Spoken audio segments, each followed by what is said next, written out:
트럼프 행정부의 반이민 정책에 대한 우려가 커지면서 시민권 신청을 포기하는 한인들이 늘어나고 있습니다.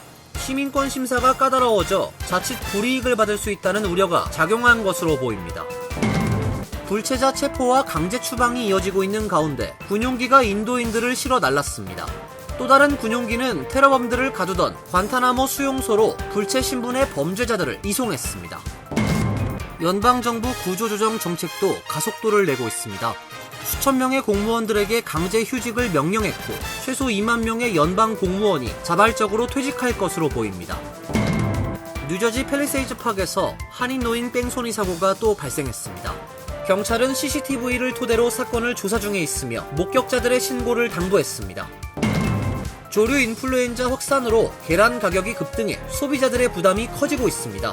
일부 지역에선 품귀 현상까지 발생하고 있으며 식당에서 계란이 들어가는 메뉴에 추가 요금을 부과하는 곳도 나타나고 있습니다. 이상은 오늘의 주요 뉴스입니다. 시청자 여러분 안녕하십니까? KBN 뉴스입니다. 도널드 트럼프 행정부의 반이민 정책에 대한 우려가 커지면서 시민권 신청을 포기하는 한인들이 늘어나고 있습니다.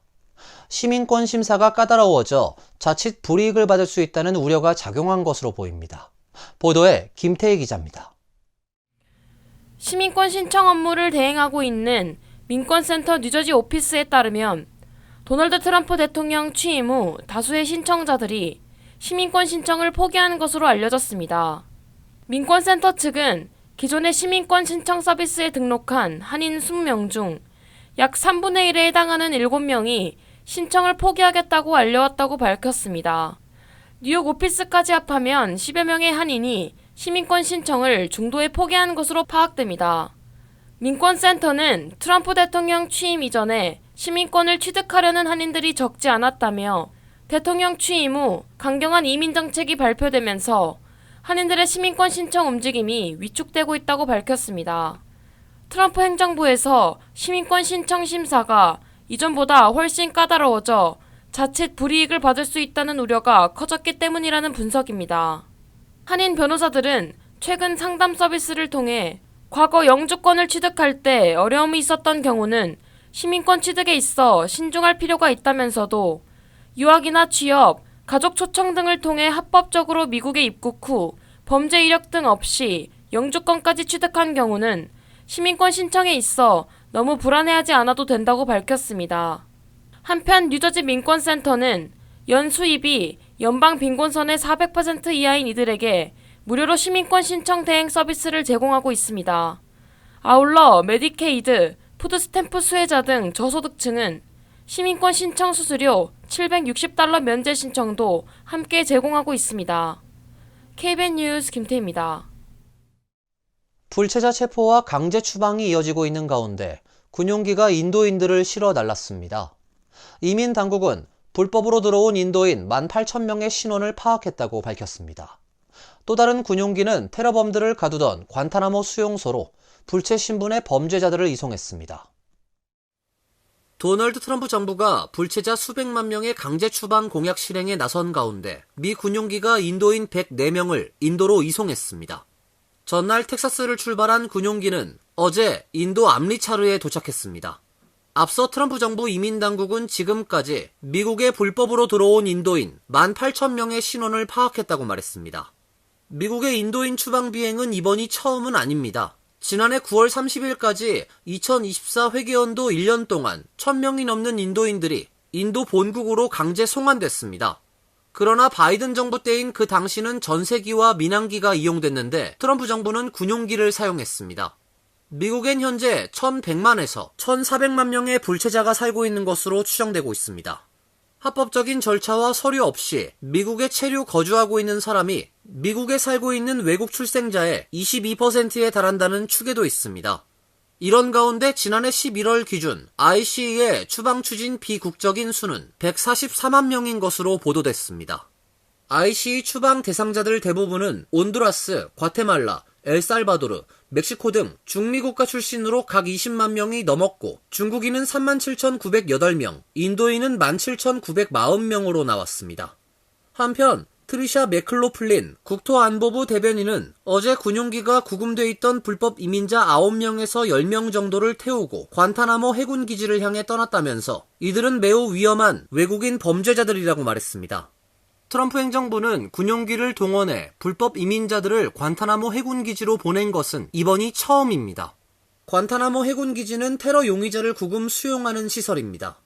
크리스티 돔 국토안보부 장관은 불법 이민자들을 관타나모 해군기지에 무기한 수용하진 않을 것이며 법에 따라 이들을 관리할 것이라고 말했습니다. 도널드 트럼프 대통령이 가자지구에서 팔레스타인 주민들을 강제 이주시킨 뒤에 미국이 점령해 개발하겠다는 계획을 밝히면서 국제사회의 우려가 고조되고 있습니다. 정치권에서도 인종 청소에 해당할 수 있다는 지적이 나오고 있습니다. 트럼프 대통령은 어제 백악관에서 베냐민 네타냐후 이스라엘 총리와 가진 기자회견을 통해 가자지구를 점령해 미국이 장기 소유하면서 개발하겠다는 구상을 밝혔습니다. 앞서 가자지구 주민을 인접국인 요르단과 이집트로 이주시키자는 제안을 했는데 기자회견에서 이들을 영구 이주시키겠다는 계획까지 선언했습니다. 트럼프 대통령은 주민들이 가자지구로 돌아가는 건 옳지 않다. 그들은 지옥에서 사는 것처럼 살고 있다며 그들이 돌아가고 싶어하는 유일한 이유는 다른 선택지가 없기 때문일 것이라고 주장했습니다. 가자지구 대신 좋고 신선하고 아름다운 땅을 제공할 것이라고 말했습니다. 취재진이 가자는 그들의 집이라고 반박했지만 왜 돌아가고 싶겠냐, 거긴 지옥과도 같다는 말만 되풀이했습니다. 트럼프 대통령은 가자지구에 엄청난 잠재력이 있다며 중동의 리비에라가 될 것이라고 말했습니다. 리비에라는 남프랑스와 이탈리아에 걸친 세계적인 지중해 휴양지입니다. 가자지구에서 팔레스타인인을 내보낸 뒤 전후 복구와 궁극적으로 부동산 개발을 하겠다는 의미로 해석됩니다. 당사자인 팔레스타인은 즉각 반발했습니다.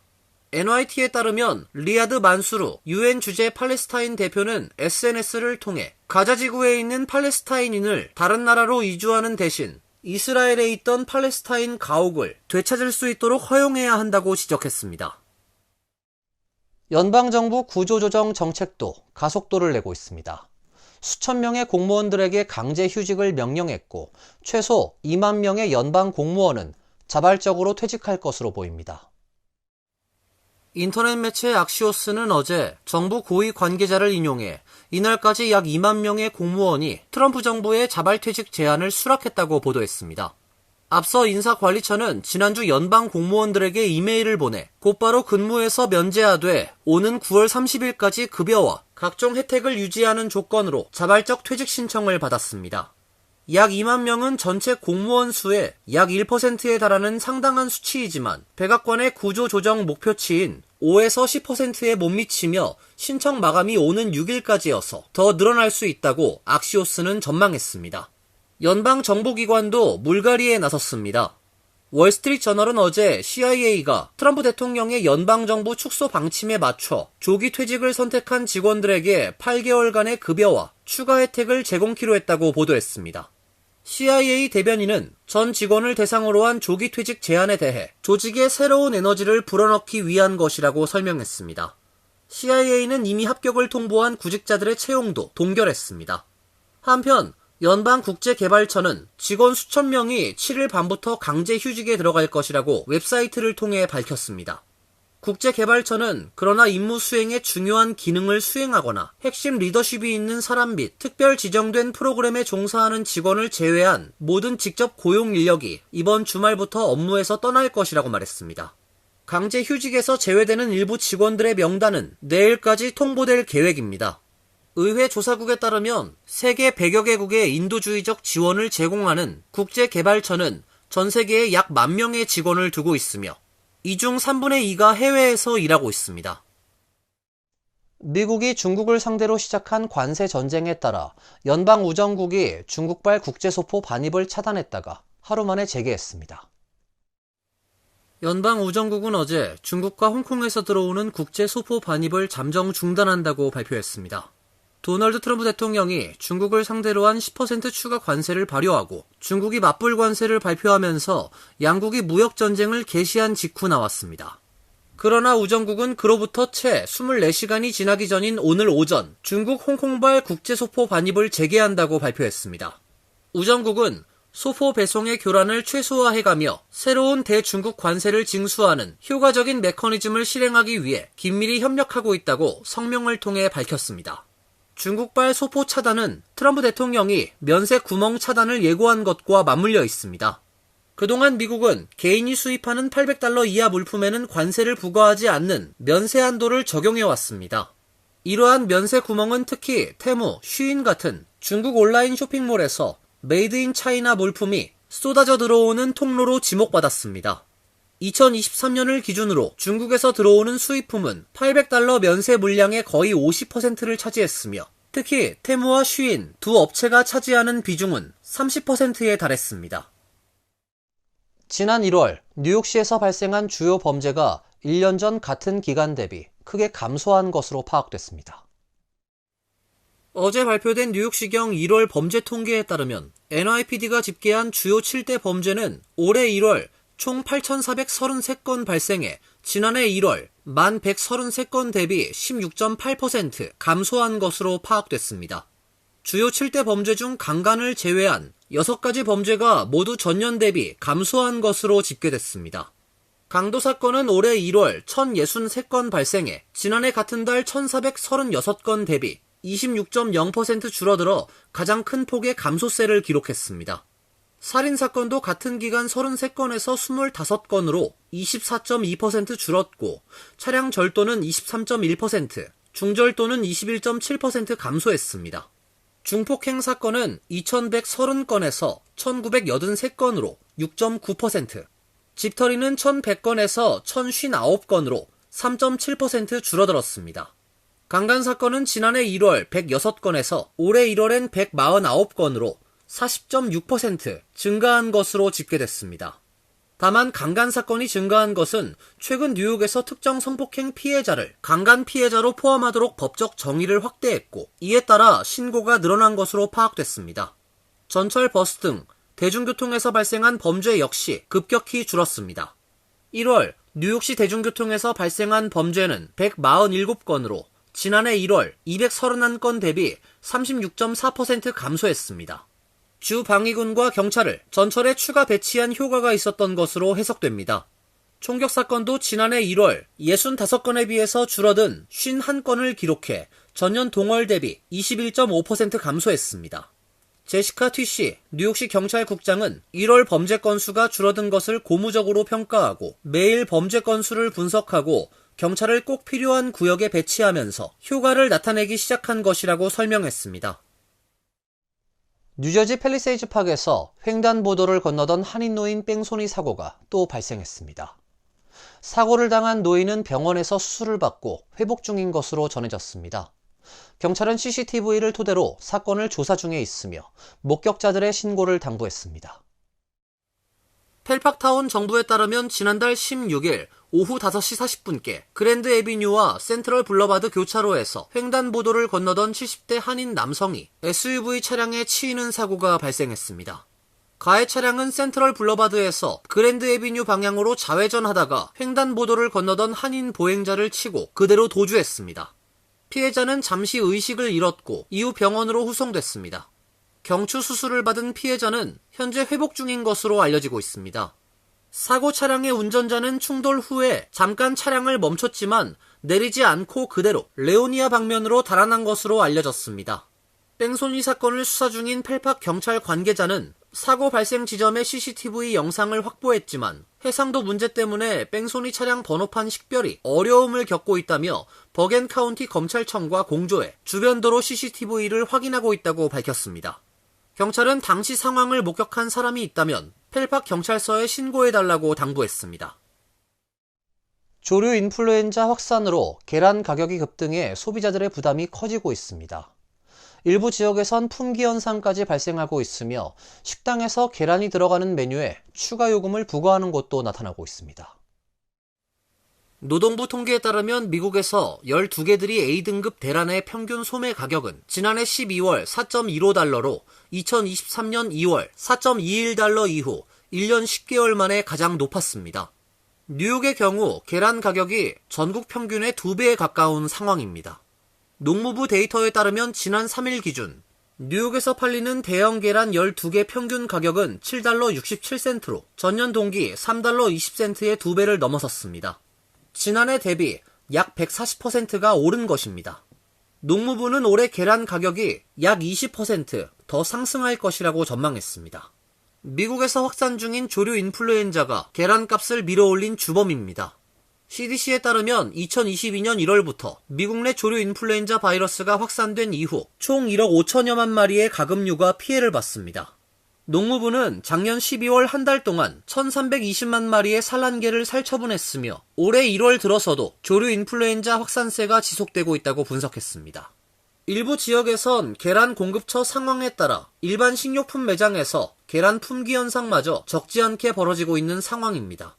계란값 강세가 지속되자 계란이 들어가는 메뉴에 추가 비용을 청구하는 식당 체인도 생겼습니다.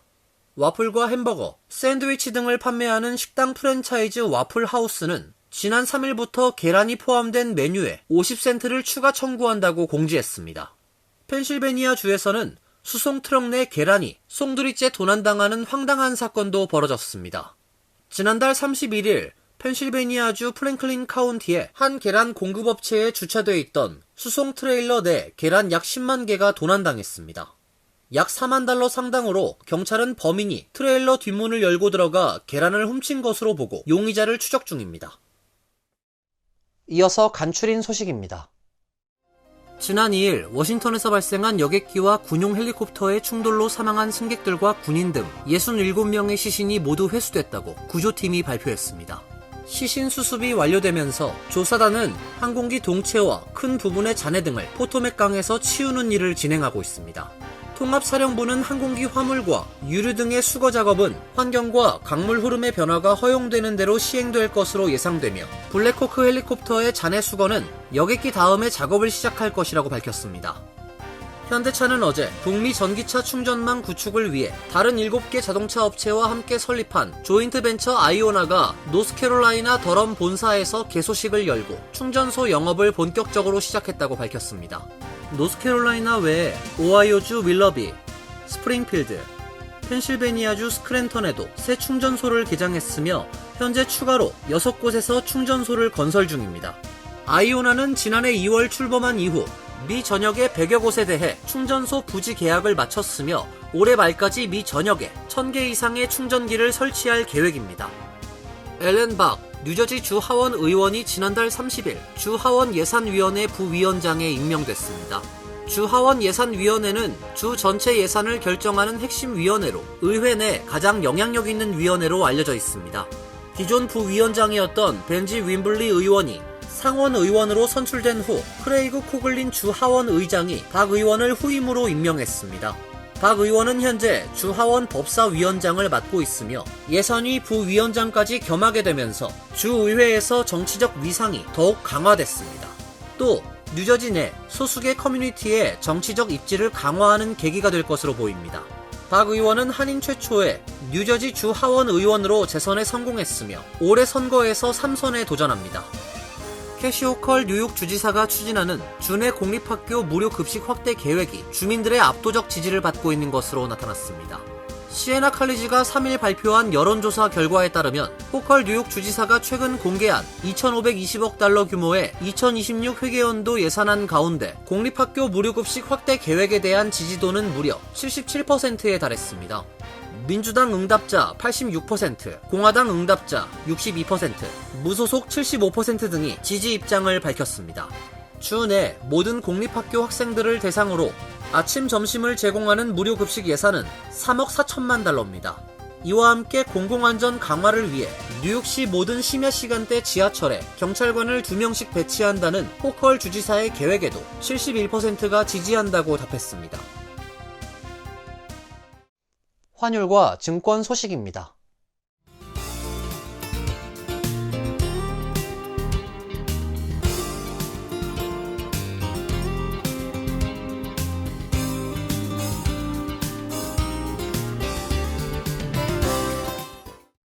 이어서 날씨입니다. 내일은 눈과 비가 섞여 내리겠습니다.